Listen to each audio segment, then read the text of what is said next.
Hi there, it's Ron Gula from Gula Tech Adventures, and in this VC 101 video, I'm going to give some tips for how technical founders can have a great experience participating in panels at conferences.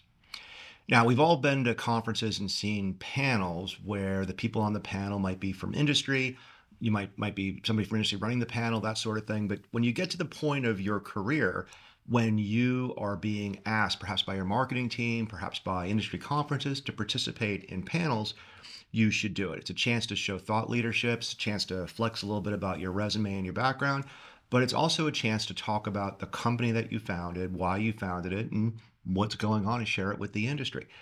Now, I've seen a lot of panels, though, where people participate and they don't do a great job for a number of reasons. I'm going to give you some tips on what you can do.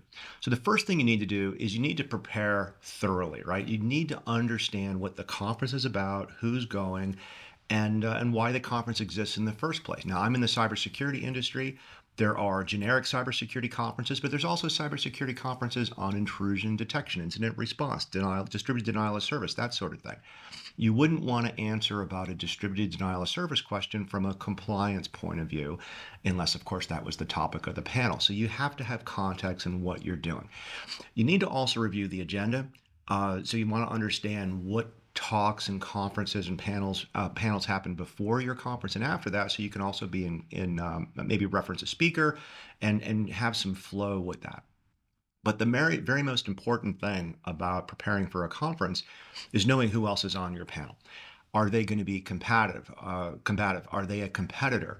Are they somebody who's done a certain type of research? Well, maybe you should be familiar with the research. Do you agree with the research? Do you not agree? You should have that kind of panel prep. Now, when you're on the panel, you need to think about having your questions answered in the phrase that the audience is going to understand. You're not going to answer the same question in a room full of generals, a room full of students, a room full of media, a room full of venture capitalists, and so on. And what makes things more interesting is that your audience is probably going to be mixed. Most technical conferences have a mix of industry people from all walks of life. Trying to stay on message is a really, really hard thing, but the more you get experience doing this, the more you're going to have a concise, crisp answer that's going to be relevant to everybody who's at the conference. You should also expect to have some talking points. Why are you going to the conference? Why are you participating in the panel? What is it, if there was one thing that you wanted the people in the audience to remember from your panel, what is that? And you can actually, you don't have to answer that with every question. It's not like a modern presidential debate where people lead with their talking points and then answer the question, right?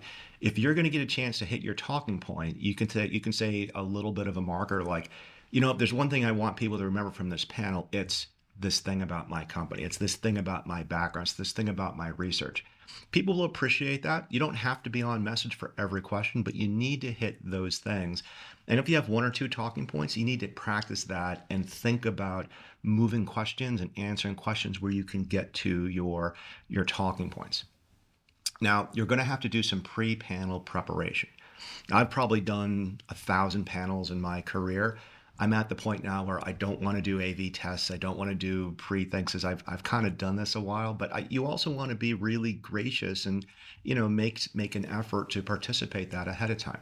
You should at least have an email thread of the topics and questions that are going to be asked. You should be willing to suggest some questions. And if there is a pre-conference meeting, you should go to that, right? You should absolutely do that, right? I've been on some panels where they want to do 3 or 4 meetings, and I think that can be excessive. And it's interesting. Now, there are some highly produced, overproduced panels where the questions and answers are scripted ahead of time, and you do want to participate in those. For really, really large audiences, you have to do that. And it's more of a production than just kind of answering questions as you see fit. But the more prep you can do ahead of time, the better it is. The less it lessens the chance of you making a faux pas or making a statement that'll be controversial. Now, another way to kind of be perceived as a good panelist is being a good listener. Like literally, if you can just listen to the answers from your other panelists and comment on them, and then flip that around to your talking points, that's a great panel, right? You can give the audience some perspectives. You can understand that you're a good listener. The other thing you need to do is you want to be engaged and energetic, right? You don't want to have that George Bush moment where he's checking his watch in a debate or anything like that. And even if you have notes, if your notes are on the phone, boy, it's okay to bring notes, but don't bring notes on the phone because everybody's going to look like you're on your phone checking your messages and that sort of thing. So you want to be respectful, you want to be energetic. There's nothing wrong with being a pen and paper, writing down some ideas on the fly, and using that to do that. Now, I really like to get audience participation. Most panels will have a panel leader. I'm going to do a separate video on how to run panels. It's a little bit different thing to run and be a moderator, but you want to get questions from the audience. And if you get questions from the audience and someone says, I'd like to ask panel number A, panelist number A, and they didn't ask you, it's okay to kind of say, hey, I have something to say there too. You can't do that every time. You can do that once, maybe twice. It really depends on the audience and reading there.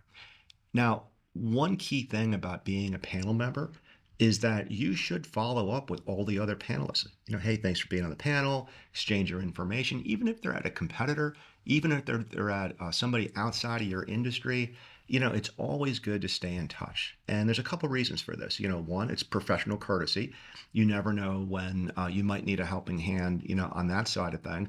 But more likely, there will be other panels. And if you being on a panel, it's a little bit like dating. If you click together, if you're energetic and it's good, I've actually seen panels, go at smaller conferences, get picked up at larger conferences, and so on. So it's a lot of stuff to keep in mind there. Now, after a panel, it's really good to have someone in the audience who knows you, who's going to give you the feedback. Maybe there's a recording of it. Maybe the answer you gave here wasn't that strong. Now, it's literally, you can sit with that person, they can toss out that question, you can practice the answer again. You don't need to murder board this, you don't need to rehearse all of your answers, right? This is a panel. But if you miss an opportunity to talk about a key employee, a key feature of your product, a key problem in the industry to show thought leadership, you really want to have that down and you want to have that practiced. Can't self-rehearsed, but you want to actually do rehearse, making those points that are out there. I really like ChatGPT. I like Claude AI.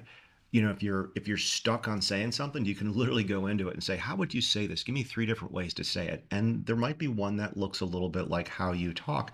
And it was much more natural to have that out there. All right. So I hope you really enjoyed this. There's a lot of resources for public speaking available online. I listed some of my pet peeves here and tips that you can use to improve your conference panel participation. I'm Ron Gula. Thanks for watching this video. Subscribe to watch all of our other VC 101 and Gula Tech Adventure videos. I hope you have a great day.